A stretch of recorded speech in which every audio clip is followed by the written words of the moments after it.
Bonjour mes chers amis intuitifs. Alors, aujourd'hui et comme promis, une fois par mois, vous avez droit à un exercice de divination. C'est-à-dire que je vais répondre à l'une de vos questions, je vais répondre à votre question, sans que, bien sûr, je la connaisse.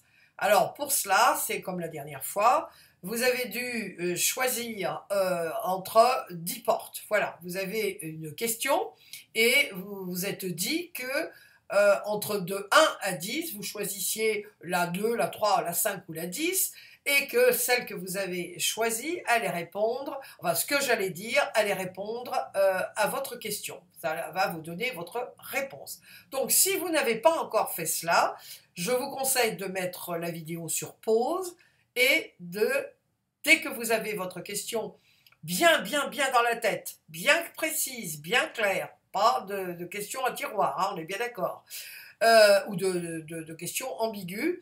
Dès que vous avez la question et que vous avez choisi, évidemment, entre 1 et 10, ce qui va répondre à votre question, quelle porte va répondre à votre question, eh bien, vous remettez en marche.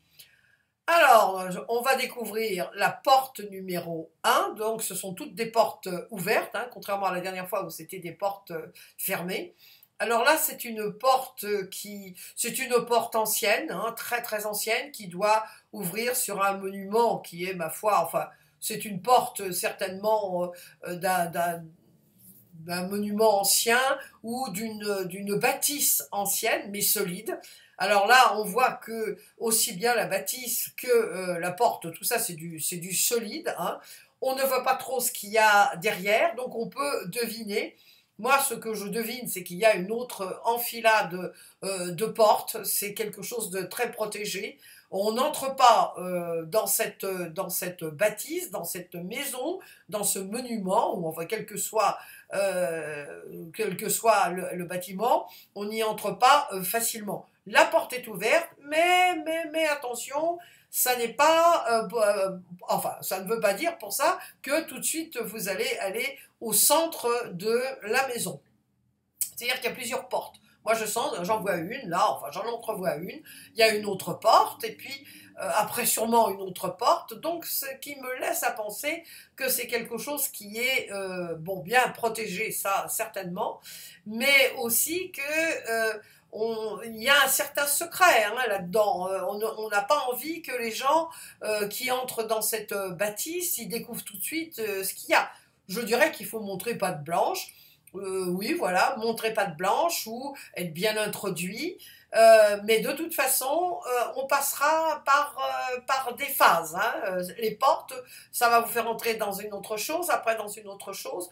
Donc, quelque part, il faut mériter, hein, d'entrer, ou il faut avoir la confiance du propriétaire ou des propriétaires. On n'entre pas comme ça, comme dans un moulin. C'est comme si le bâtiment me disait bien, ma chère Sylviane, attention, il faut faire attention aussi, hein, quand on n'entre pas, il faut avoir un certain respect aussi, hein, ce que je sens parce que on voit que c'est une bâtisse qui est ancienne, mais qui est solide, qui a été faite avec des matériaux solides. C'est quelque chose ça a été pensé, donc c'est quelque chose de, voilà, c'est certainement un monument. Ouais, je dirais que c'est un monument historique. De toute façon, c'est ancien. Et donc les mots, c'est avoir confiance, hein, il faut montrer patte blanche, et c'est quelque chose qui est solide. On entre dans quelque chose de sérieux, de solide, comment dire, oui, c'est pas de la rigolade. Voilà, hein, c'est pas de la rigolade. On s'engage dans quelque chose, on n'entre pas dans cette maison comme on entrerait dans comment dire, dans une cour de récréation. Non, c'est austère, mais c'est du solide et c'est du sérieux. Voilà, donc c'est la porte numéro 1, et je découvre avec vous maintenant la porte numéro 2. Alors là, c'est un peu différent. La porte est ouverte et on voit à travers cette porte, c'est une porte-fenêtre, hein, on voit un paysage. on voit un paysage de campagne et il y a un mur, hein, donc la vue n'est pas, comment dire, la vue ce n'est pas une vue, comment dire, comme on verrait le château de Versailles, non, il y a quelque chose comment dire, qui empêche d'avoir une vue panoramique, hein, on pourrait dire, enfin panoramique, oui, dégagé. Voilà, le mot que je cherchais, c'est dégagé. Donc il y a ce mur qui m'ennuie un peu parce que ça enlève de la beauté au paysage. Il y a ce mur qui nous empêche de voir pleinement ce qu'il y a derrière. Donc il faut découvrir aussi ce qu'il y a derrière. Mais ça me gêne un peu. C'est pas, c'est dommage. Voilà, je dis c'est un peu dommage parce que la maison me semble jolie, hein, l'intérieur de la maison me semble joli, et c'est ce mur là qui empêche, hein, de voir pleinement. Donc, on devine, enfin on devine, non, on voit, mais ça m'ennuie, ça, franchement, on aurait pu enlever ce mur qui ne m'a pas l'air de servir à grand chose en plus, hein, ça n'a pas l'air de servir à grand chose, si ce n'est de partager, la personne a dû vouloir, non, ça c'est à moi, donc je protège, je veux pas qu'on voit, alors que moi je sens pas tellement l'utilité, hein, de ce mur, je sens que voilà, c'est inutile, il est pas beau en plus, hein, il pourrait être beau, mais en plus il est pas beau, il est pas abîmé, mais il est pas beau, le maître mot, ça serait qui nous empêche de bien voir, qui n'est pas, c'est pas très chouette, quoi, voilà, c'est pas très chouette, moi ce qui m'énerve un peu là-dedans, c'est l'inutilité de ce mur, alors que on aurait pu avoir cette vue dégagée qui nous permettrait de profiter pleinement de ce paysage de verdure qui est agréable. Donc, il y a un empêchement, il y a quelque chose d'inutile bon, oui, franchement on ne sait pas pourquoi ils ont fait ce mur, ils ont dû penser que ça devait être utile à quelque chose, mais honnêtement c'est vrai que ça enlève de la beauté à cette vue qu'on a, parce que je présume qu'à l'intérieur, on ouvre les fenêtres et on s'attend à voir un beau paysage, et il y a ce mur-là qui cache, hein, qui cache quelque chose, donc c'est pas net, c'est même pas, non, c'est pas net, non, c'est pas le mot, c'est ennuyeux, quoi, c'est moche, ennuyeux et inutile, voilà. Je passe maintenant à la porte numéro 3. Alors là, c'est la porte d'une église, hein, on peut penser que c'est la porte d'une église. Alors c'est une porte qui n'est pas complètement ouverte, il y a juste un petit coin là qui est ouvert, c'est pas une porte grande ouverte, donc il faut passer déjà, il faut se baisser, hein, pour rentrer, donc ça n'est pas simple. Je pense à certaines personnes de ma famille qui sont tout de même qui ont plus d'1,85 m, donc il faut se baisser, donc c'est pas très commode. En plus c'est obscur. Moi ce que je pense, enfin ce que je sens derrière derrière cette porte, on voit qu'il n'y a pas beaucoup de lumière, donc c'est pas une porte, moi, qui m'inciterait à entrer. Donc le monument est peut-être très beau, ça doit être une église, c'est une église romane, donc ancienne. Pour la beauté du monument, j'irais peut-être, mais cette porte, c'est pareil. Là, on pourrait dire, oui, on ouvre, mais sans ouvrir tout en ouvrant. Juste un petit peu qui est ouvert pour trier les gens aussi. Là, voilà, on ne laisse pas rentrer n'importe qui. Où les gens qui entrent ont vraiment envie d'entrer dans dans cette église, parce que je présume que c'est une église, n'est-ce pas? Donc, effectivement, si on a vraiment envie d'y aller, alors on y va. Peut-être qu'on va découvrir des choses très intéressantes, mais ça n'incite pas vraiment à l'ouverture, c'est pas... ça n'incite pas à y aller, voilà, décontracté et tout. En plus, il faut faire très attention parce que si on est un peu bigleux, on risque de tomber, dans la mesure où, là, vous voyez, il y a c'est pas une marche, mais enfin, c'est comment on dit, je sais pas comment on appelait ça, c'est pas, c'est là où va donner le battant. Enfin, c'est comme ça que les portes d'églises anciennes étaient faites. Donc, il faut faire attention, hein, il faut bien regarder où on met les pieds.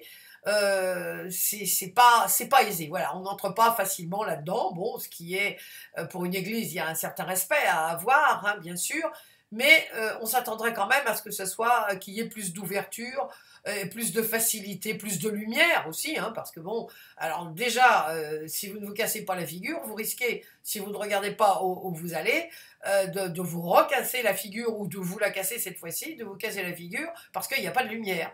Donc, ce que je découvre derrière, peut-être, c'est chouette, peut-être, mais ça n'incite pas quand même à la visite, hein. Ils auraient pu penser à mettre un peu quand même plus de lumière, d'être un peu plus prévoyant pour les gens qui, comme moi, sont un peu bigleux, ou les personnes âgées qui ont un peu de mal, hein, enfin, à entrer et qui auraient du mal à entrer. Il faut avoir de l'aide, hein. On peut être impressionné par la beauté de l'endroit, mais comme il faut vraiment faire très très attention, bah, pour une personne âgée ou une personne handicapée, il lui faudrait avoir de l'aide. Donc, ça n'incite pas, disons, à la découverte. Ce n'est pas une porte grande ouverte, ça n'est pas une porte facile à ouvrir. Et ce qu'il y a derrière, bah, on ne sait pas trop ce qu'il y a, même si on peut deviner que c'est intéressant. Il faut faire quand même très très attention là où on met les pieds.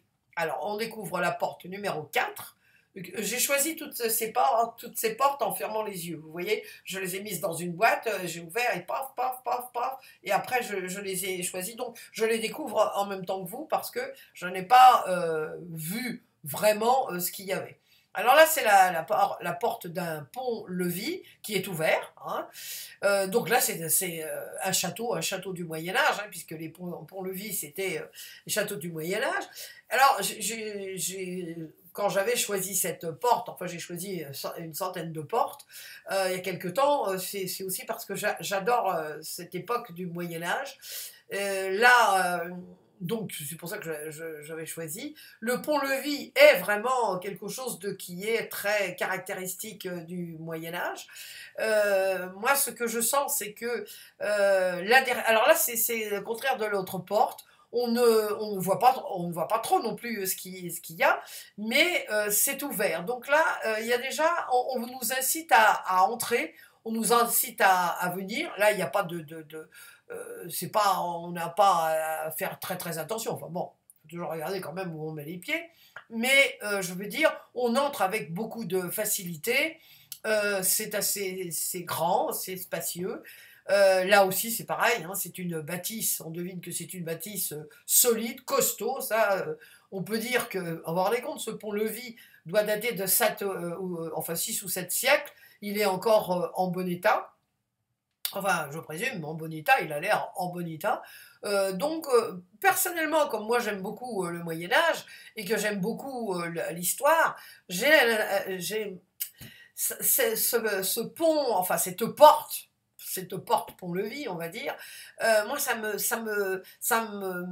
donne envie de raconter une histoire, de dire il était une fois un pont-levis, il y avait des cavaliers qui avaient lutté, qui revenaient de la croisade, voyez-vous, ils revenaient de la croisade et puis là on les laissait entrer avec choix parce que le maître des lieux, donc le châtelain revenait avec avec certains qui étaient restés oh là là mon Dieu, qui étaient restés dans les croisades, mais le maître du château était revenu fatigué, bien sûr, fatigué, ça faisait quand même 2 ans qu'il était parti, il était content de retrouver sa femme, ses enfants qui avaient grandi, donc c'est une porte de joie, hein, on veut dire, il va rentrer et puis il va découvrir ses enfants, hein,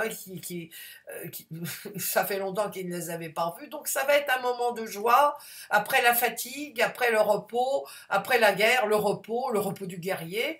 Donc c'est une porte qui nous incite à entrer, à y aller, et puis on sent qu'il va y avoir de la joie derrière, il va y avoir quelque chose de sympathique. La femme du châtelain, la châtelaine, elle est heureuse, elle voit son mari qui revient. Donc pour moi c'est très très positif. Et puis c'est aussi de la découverte, des moments agréables à passer. Hein, on peut rentrer facilement, voilà. De toute façon, contrairement à la porte précédente, il y a beaucoup d'ouverture, donc on voit où on met les pieds. C'est important de savoir où on met les pieds. Donc c'est une porte ouverte, ancienne, ce qui me porte à croire que je pourrais dire, bon, bah c'est quelque chose aussi là de solide, hein, là il n'y a pas d'histoire. C'est solide, mais là on peut y rentrer en toute facilité, en toute quiétude, on va dire. Pour moi, c'est une porte très très positive. Alors je découvre la porte numéro 5. Alors là, c'est une très très belle porte aussi, une porte qui va nous emmener là aussi dans un château sûrement, ou une bâtisse très ancienne. Oui, on voit, il y a les armoiries, donc c'est une bâtisse aussi très ancienne. Ce qui est très original dans cette porte, c'est que ce ne sont pas des portes en bois, c'est du fer forgé. Elle nous incite vraiment à entrer, à découvrir ce qui se passe. On sent que c'est une maison qui est entretenue. Bon, elle est ancienne, alors il n'y a pas, on voit un peu le mal de la pierre, mais moi je sens qu'à l'intérieur, c'est entretenu. On voit du beau gazon, ça a été bien tondu. Et puis les portes sont bien entretenues, hein, on voit que c'est vraiment un endroit qui nous incite à la visite. Moi, j'imagine qu'il y a là-dedans, dans cette maison, il y a des gens qui nous attendent pour prendre le thé ou le café, avec des bons gâteaux. Hein, des bons gâteaux, je ne suis pas très gâteau, mais hein, là, ça m'inciterait. Vous voyez, c'est un endroit de convivialité, de réunion.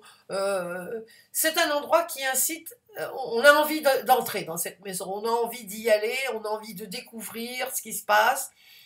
Ça n'est pas une porte, comment dire, l'histoire de la porte, on s'attache pas hein, dans cet exercice-là à la qualité de la porte, mais quand même, c'est une porte, les gens qui ont fait cette porte ont eu la gentillesse ou la délicatesse de faire une porte à travers laquelle on peut voir, alors on peut voir ce qui se passe. C'est peut-être une église d'ailleurs. Non, c'est pas une église, c'est un bâtiment. C'est un bâtiment qui appartient à des gens. Non, pas une église. Bon, des gens qui ont quand même les moyens d'avoir une maison pareille, hein, parce que ça doit coûter très cher hein, à entretenir. Mais c'est une maison, une porte sympathique, qui est belle, qui est très très belle, qui est du solide aussi. Puis on voit les arbres, il y a de la verdure. Donc on a un peu l'impression de rentrer dans un pays magique, dans un pays, dans une maison où il va se passer des choses. On a envie d'y aller, on va s'y sentir bien. Enfin, moi, je m'y sentirais bien. Ça serait agréable. Il y a peut-être vous savez, des chaises longues et on peut se mettre au soleil. C'est une porte qui nous incite à la visite. C'est très très positif. Pour moi, c'est très très positif et on a vraiment envie d'y rester, de se prélasser dans les jardins et puis d'aller découvrir ce qui se passe. Il y a plein de choses sûrement à découvrir dans cette maison. C'est une maison qui doit avoir plusieurs siècles et alors on a tout un tas de choses à découvrir. Donc on passe à la porte numéro 6. Alors là, c'est une porte, enfin c'est une meurtrière. C'est pas tout à fait une meurtrière des châteaux. Alors j'ai choisi beaucoup de châteaux parce que j'adore l'histoire, donc ça m'inspire toujours. Et là c'est pareil. Là c'est différent de l'autre. On a cette vision du paysage. Alors ce sont probablement là. Moi je dirais que c'est pas un château. Ce sont comment dire, des remparts, hein, voilà, des remparts anciens bien sûr, hein, les remparts comme on les faisait avant.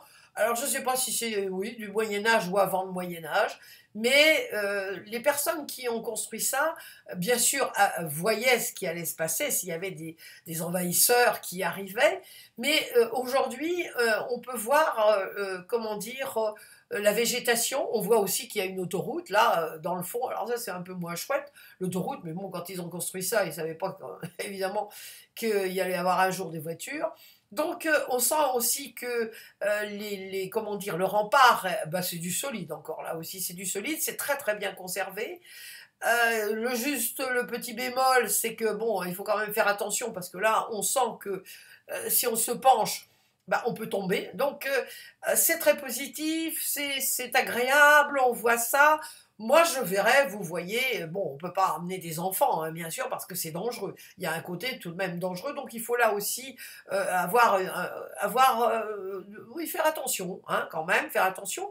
Mais je verrais très bien faire un pique-nique, vous voyez, avec des gens, bon, quand même déjà pas des enfants ni des ados. Un peu avant, on ferait un pique-nique.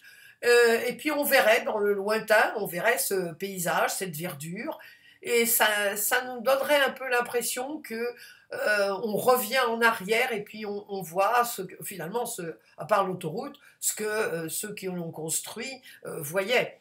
Bon, à part, je dis bien sûr, l'autoroute. Mais on voit que les personnes qui ont construit ça, et puis cette porte qui donne bah, sur la vallée, eh bien, ils savaient construire de belles choses, ils savaient quand même construire du solide, là encore, c'est encore du solide, vous voyez, mais il fallait quand même faire attention parce que si on s'approche un peu trop près, eh bien, on risquait de...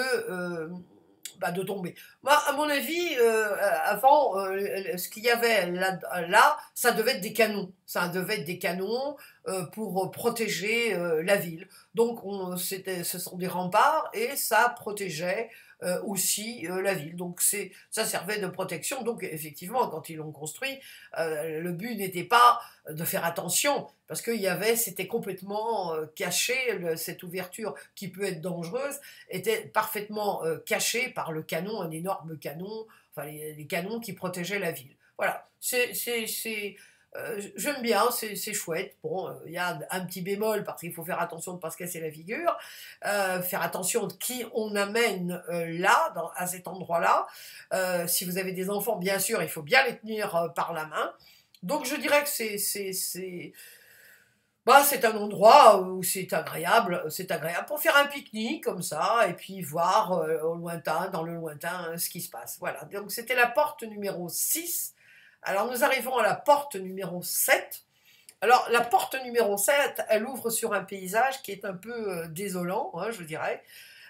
C'est un, comment dire, bah, il y a beaucoup de feuillage, c'est un peu laissé à l'abandon. Là, sur le côté, il y avait tout un tas de boîtes aux lettres, donc on peut penser raisonnablement qu'il y a quelque temps, enfin il y a pas mal de temps, il y avait tout un tas de gens qui habitaient là. Ça devait être un endroit à l'époque très agréable parce qu'il y avait un immeuble, on sent qu'il y avait, avec toutes ces boîtes aux lettres, devait y avoir un immeuble, mais dans la cour, il y avait aussi une cour qui paraît assez grande, avec des petites maisons, d'autres petites maisonnettes. Alors on peut penser aussi raisonnablement, penser que bah, les gens qui étaient là, qui avaient ces maisons, refusaient de céder le terrain. Vous savez, ça arrive arrive souvent que les personnes qui ont leur maison bah, refusent de sortir parce que leurs arrière-grands-parents, leurs parents, enfin ce sont des histoires de famille et des maisons de famille, même si elles ne sont pas, ce ne sont pas des châteaux, ils y tiennent. Donc effectivement, là, ces personnes-là, dans ces petites maisons, avaient refusé de partir. Et donc il y a deux mondes hein, qui sont là, qui s'opposaient certainement. Les maisons qui devaient tenir à peine debout, on voit il y a juste une fenêtre, il y avait juste une fenêtre. Et puis cette maison moderne avec tous ces gens. Donc il y a deux mondes qui se côtoyaient. Et puis tout de même, c'était intéressant d'avoir un jardin hein, dans le milieu de la ville là. Donc ça devait être assez déconcertant. Et puis petit à petit, la maison a été laissée à l'abandon. Et puis c'est un peu triste quelque part quand même, parce que c'était intéressant les gens qui se côtoient, les gens qui sont comme ça, qui habitent dans des habitats différents. Donc, cette maison, pour des raisons diverses, je dirais que cette maison, ben voilà, ça a dû être pendant la dernière guerre, voyez-vous. Il y a peut-être que ça a été, il y a une partie qui a été détruite et puis ça n'a pas été reconstruit. Et alors, bah, elle est à l'abandon, c'est triste. Je sens beaucoup de tristesse en voyant une maison, enfin, en voyant ces deux maisons à l'arrière, et puis une autre hein, qui est un peu, voilà, c'est abandonné, c'est triste, c'est dommage. Voilà, je dirais c'est dommage que ça ait été laissé à l'abandon, que les gens n'aient pas, que personne ne se soit préoccupé euh, par cette maison, par ces maisons d'ailleurs, parce qu'on sent qu'il y avait une âme et cette âme est partie. Alors peut-être que avec la guerre, les gens, je ne sais pas, sont partis et ont abandonné cette maison. Enfin, voilà, c'est un peu triste. Je trouve que c'est un peu triste d'avoir laissé cette maison à l'abandon, alors que il y avait une âme, il y a certainement des gens, j'imagine des enfants qui jouaient, des gens qui se côtoyaient. C'était il y a longtemps, c'est du passé. Voilà, c'est une maison du passé, et puis les gens l'ont abandonnée. Porte numéro 7. Alors là, c'est curieux, hein. Là, on sort, et puis cette porte, très belle porte en fer forgé, on arrive sur un, sur un chemin qui est au bord d'une rivière. Alors une rivière, je ne pense pas que ce soit un fleuve, une grande rivière quand même. Donc c'est très agréable. Les gens, on devine que les gens qui sont dans cette maison et qui nous ont ouvert très gentiment la porte pour vous dire regardez comment c'est agréable. Bon, bah, l'été c'est agréable, hein. Moi j'ai déjà vécu dans une maison au bord de l'eau, à Champs-sur-Marne. Alors effectivement, c'est très agréable, mais quand l'eau monte, là, ça commence déjà à être beaucoup moins rigolo. Mais je sens que cette maison, elle est très loin, donc le risque d'inondation est quand même, elle est surélevée aussi. Je la sens surélevée. Je l'imagine surélevée, voyez-vous. Donc c'est agréable, il n'y a pas de vis-à-vis, on est tranquille. Tranquille, bon, faut pas avoir peur de l'eau, ça c'est sûr que faut faire attention, bien sûr, il y a quand même toujours cette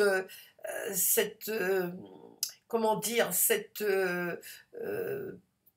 oh, je cherche mon mot, cette